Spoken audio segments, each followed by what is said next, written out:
a vida é o seguinte, cara, você pode estar por baixo, mas os seus propósitos, eles não podem estar por baixo.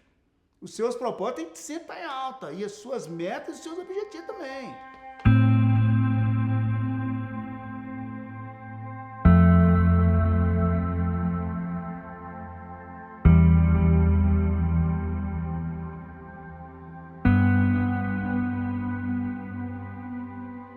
Minha infância foi extremamente lúdica, extremamente feliz, extremamente bacana, até os 9 anos de idade. Aos 9, ela foi interrompida bruscamente com uma notícia triste, que foi o falecimento do meu pai. E aí, a partir disso, é como se a minha infância tivesse sido interrompida, porque, eu não sei por que motivo, a minha mãe me chama e fala: Jorge, eu preciso contar com você. Seu pai morreu e a partir de agora eu preciso contar com você. Diferente, né? Eu era uma criança, mas com muito senso de responsabilidade.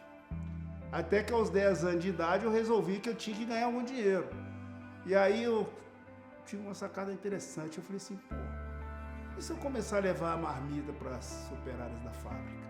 Então, com 10 anos de idade, eu comecei a levar a marmita para as operárias da fábrica, velha. E levava também a da minha mãe. E interessante que quando eu passava, eu via uns caras engraxando sapato ali na praça, onde é a praça da estação, perto da esquina do shopping. Eu comecei, imagina, cara, eu comecei a almejar de ser um engraxate. Eu achava aquilo bacana, dá pra ganhar um dinheirinho também. E muitos anos atrás, quando meu pai era vivo ainda, eu tinha pedido a ele um engraxate e ele tinha me dado uma caixa e ela ficou meio abandonada. Foi quando eu vi a oportunidade de virar um engraxate.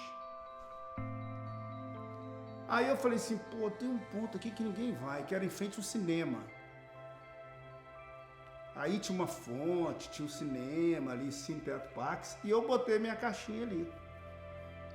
E eu achei interessante uma coisa, que uma das primeiras lições de vida que eu tive para uma coisa, assim, talvez tenha mudado a minha vida, foi que chegou um sujeito para engraxar um sapato. Era um cliente, assim, um cara bacana, um sapato e tal. Eu não tinha ainda muitas manhas, eu não fiz um treinamento, né? Aí o cara chegou, botou o pé lá na caixa, e eu comecei a engraxar o sapato. Só que tinha uma manha que era o seguinte, tinha um que eu fui aprender depois. O pessoal pegava um pedacinho de papelão, punha entre o sapato e a meia, porque na hora de passar a tinta com a escovinha, para você não sujar a meia do sujeito e tal, né? E eu não tinha essa manha, aí sujou o pé do cara, a meia. Ai, o cara me xingava tanto. E aí, pá, tal, eu, né? Tentei ali, ficou bom, mas teve essa falha, né? Aí foi que eu fui aprendendo assim, pô, tu tem uma sequência, tem um processo, tem um jeito de fazer, né? E foi a partir daí eu fui, né, sendo essa criança que já estava quase virando um adolescente e que teve essa lição ali. Mas de certa forma era uma conquista também, porque eu já passei a ter um dinheirinho e tal. Conversava com muita gente, colhia muita opinião, né? E de certa forma eu fui um pouco vencedor, porque aquele ponto ali também começou a ficar um ponto bacana de engraxate. E eu comecei a fazer concorrência para os caras lá da praça da esquina do shopping, né? Mas durou pouco, não foi tanto tempo. Mas eu sinto também que a questão do preconceito pegava muito naquela época. Pegava, e pegava legal.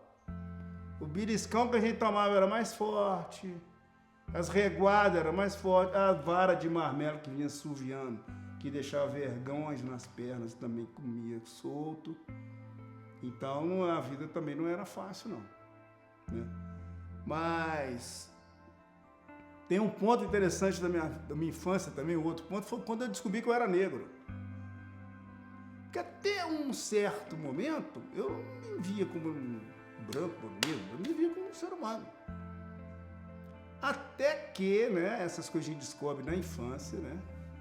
Um dia um colega chega para mim e fala assim, rapaz, você tô podendo muito brincar com você porque você é negro. Eu falei, como é que é? Aí que eu fui olhar minha pele, comecei a perceber que essas coisas tinham uma certa diferença, né? E durante os entreveros infantis, né? As provocações sempre eram urubu, macaco, não sei o que, e essas coisas, né?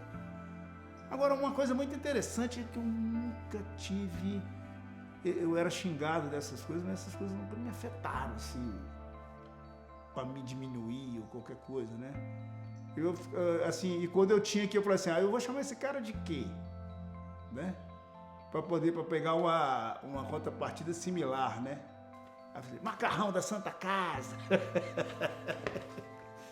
Então era assim, eram umas provocações, mas depois no outro dia a gente tava amigo do mesmo jeito, né? Porque por algum motivo as outras crianças gostavam de estar perto de mim, né? Porque eu acho que eu fazia bastante, era bem animado lá nas brincadeiras e tal, então eu era um bom colega.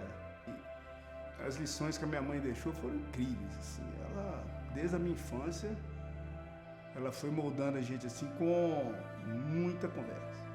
E era uma das coisas que era interessante, é que a minha mãe, ela chegava da fábrica e ela ia pesquisando para descobrir os relatos. Quando a gente tinha aprontado alguma coisa, ela não falava nada. Ela ficava ali fingindo de boba, punha a gente para tomar banho, dava janta pra gente e tal. Quando a gente ia pra cama, aí ela chegava, naquela hora. Aí tal coisa assim, não sei o quê. Por que você fez? Ah, mãe. Aí ela, o couro comia. Aí ela corrigia. E assim, cara. Hoje eu agradeço a minha mãe demais, né? Porque ela nunca foi uma pessoa violenta, mas ela foi uma pessoa sempre muito séria. Uma super mãe que não deixou falha em ponto algum, né? E sempre muito séria. Eu demorei muito tempo para dar o primeiro beijo na minha mãe, você acredita? Eu só consegui chegar perto da minha mãe, porque eu acho que com o fato do meu pai ter morrido, eu estava muito novo, eu só consegui dar o primeiro beijo na minha mãe, eu já estava adulto. E depois foi engraçado que depois desse primeiro beijo nela, sempre que eu chegava, ela já vinha com a bochechinha assim. Ela adorava ganhar meus beijos, eu adorava beijar minha mãe. Que saudade, cara, que eu tenho da minha mãe, bicho. Muita saudade. Poxa. A perspectiva na época para um jovem como eu, você vai ficando adolescente, começa a ter que pensar alguma coisa para a vida, onde você vai, o que você vai fazer, eram extremamente limitadas. Ou você, assim, a maioria sonhava de trabalhar na Usina Esperança, que era o grande celeiro de oportunidade profissional, né? Que ali você entraria e poderia desenvolver várias profissões interessantes, como foi para a maioria dos meus colegas. Mas eu até então, nem para isso, para mim, tinha muita possibilidade, porque eu não tinha inserção nenhuma, ou parentes, tinha parentes lá, mas assim, não tinha muita exceção. Então, foi muito interessante. Um dia minha mãe me chamou e falou assim, Jorge, tem uma bolsa de estudo do Sindicato dos Tecelões. E a bolsa, a presidente do sindicato me chamou e falou que não tem candidato nenhum, que se você quer, diz que correu lá a notícia que você gosta de estudar, se você quer a bolsa. Eu falei, eu quero. Aí eu fui estudar no ginásio Guilherme Gonçalves. Então, em 1970, quando o Brasil foi tricampeão mundial, eu ingressei no ginásio Guilherme Gonçalves para cursar o curso ginasial, quebrando todas as perspectivas que um cara negro de uma família operária daquela região pudesse ter, porque o GGG estudava na época as famílias, os jovens das famílias mais abastadas da Berito. E eu chego lá naquele ambiente mas assim, ainda era incompleto, né? Porque eu falei, caramba, né? Eu tava ali, todo mundo diferente, A gente usava um uniforme, ainda bom que tinha uniforme, porque o uniforme ele tem uma vantagem dele tornar todo mundo um pouco mais igual, né? Então eu ali no GGG e tal. E acabou que eu consegui emprego no GGG, porque eles precisavam lá de uma pessoa para ajudar, então eu estudava na parte da tarde, trabalhava de manhã e à noite. Então eu passava o dia inteiro. Isso aqui é ambiente melhor para um jovem da minha categoria do que aquele, um ambiente de educação, lidando com aquelas cabeças de professor e tal. Aquilo foi mexendo comigo, eu fui ficando, né, muito interessante. Mas eu quero só voltar um pouquinho lá, quando eu falei quando eu era criança, que eu aprendi a ler com 6 anos. E eu tinha uma irmã, que ela tá viva até hoje, a Eva, né? Ela gostava de... Tinha um taco de chão na minha casa e ela encerava aquilo que ficava lindo, brilhando. E ela começava a xingar todo mundo que pisava naquele taco. E para proteger, ela punha jornais no chão. Quando eu aprendi a ler, eu descobria, não tinha livro lá em casa, não tinha nada. Eu comecei a ler os jornais que ela punha no chão. Eu fui descobrindo um outro mundo ali, as coisas que estavam acontecendo no mundo, as notícias. Eu falei, mas que é isso, gente? Tem um mundo além desse bairro. Tem outros, né? Que isso? O universo inteiro, né? Então, quando eu chego no ginásio, eu chego com um embasamento interessante, que era das leituras que eu fazia dos jornais velhos, que eram espalhados lá pelo chão, que foram muito interessantes. E eu comecei a ser um bom aluno. Eu agarrei aquela oportunidade com unhas e dentes.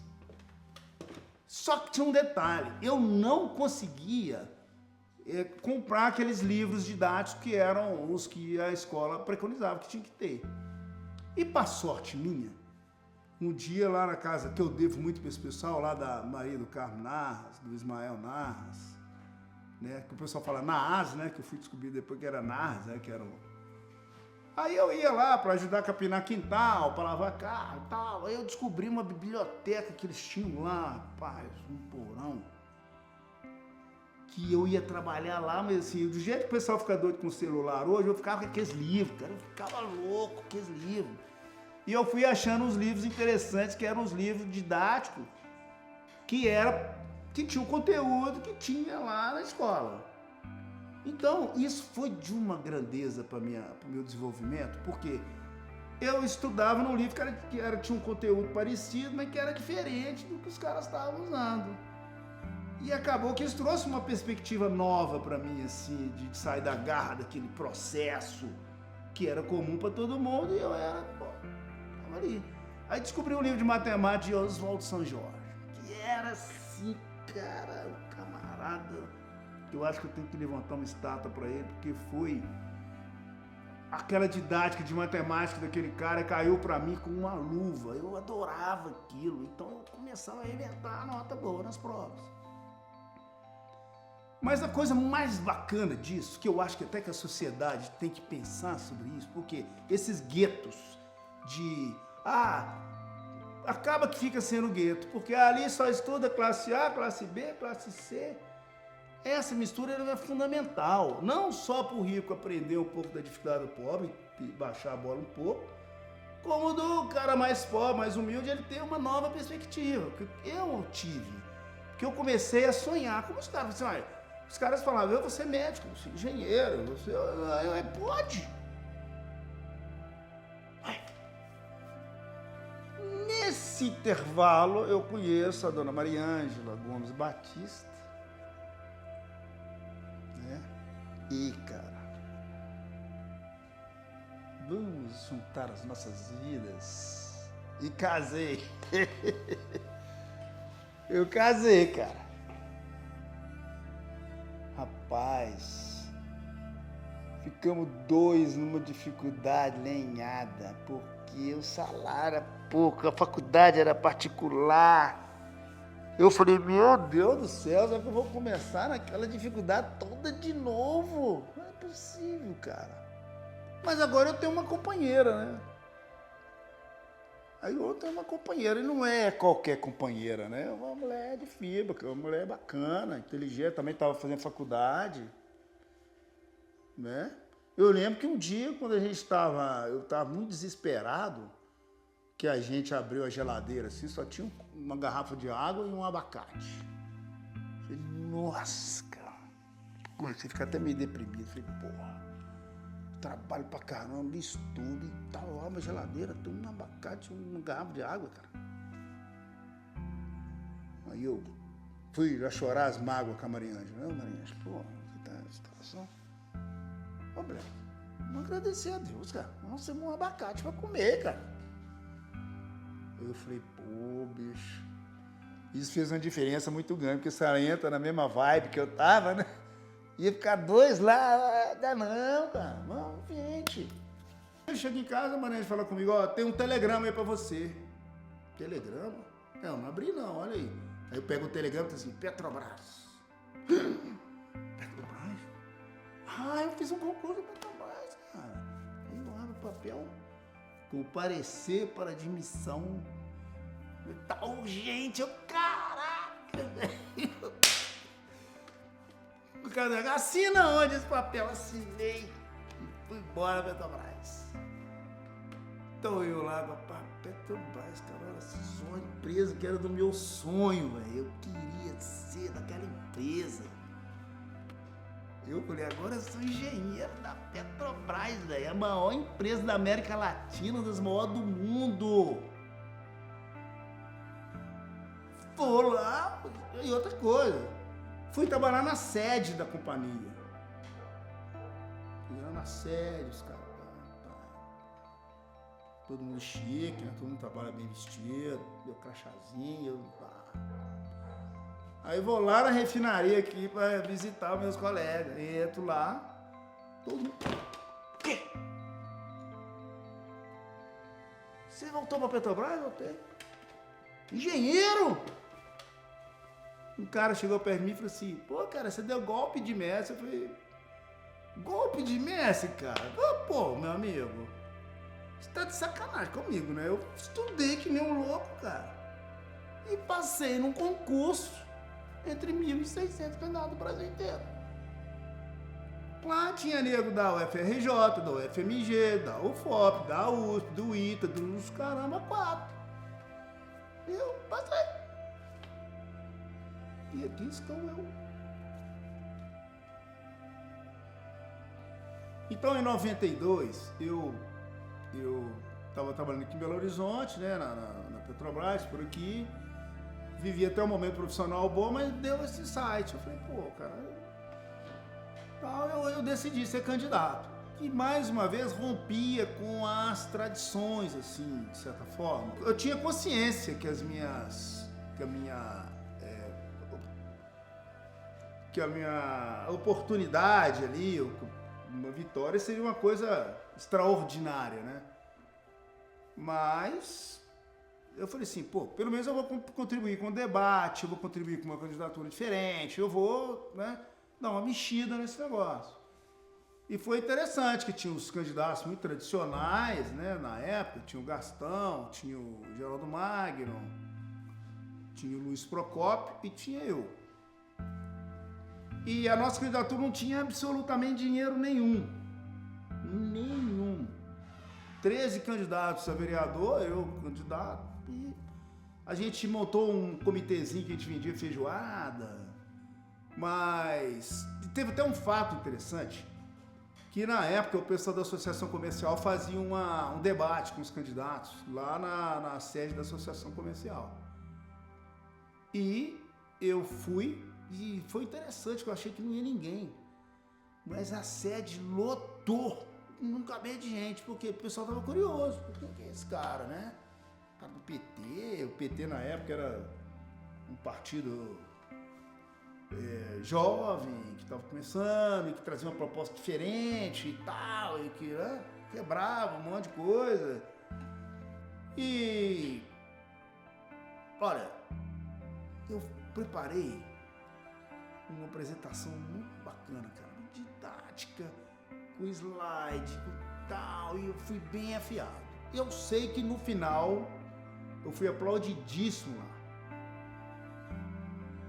E saí dali com uma perspectiva muito boa para o futuro, se eu continuasse me embrenhando por esse caminho da política, assim, para ser candidato, prefeito de novo e tal, porque o pessoal viu uma novidade, uma perspectiva e viram capacidade na minha pessoa também de embrenhar nisso, né?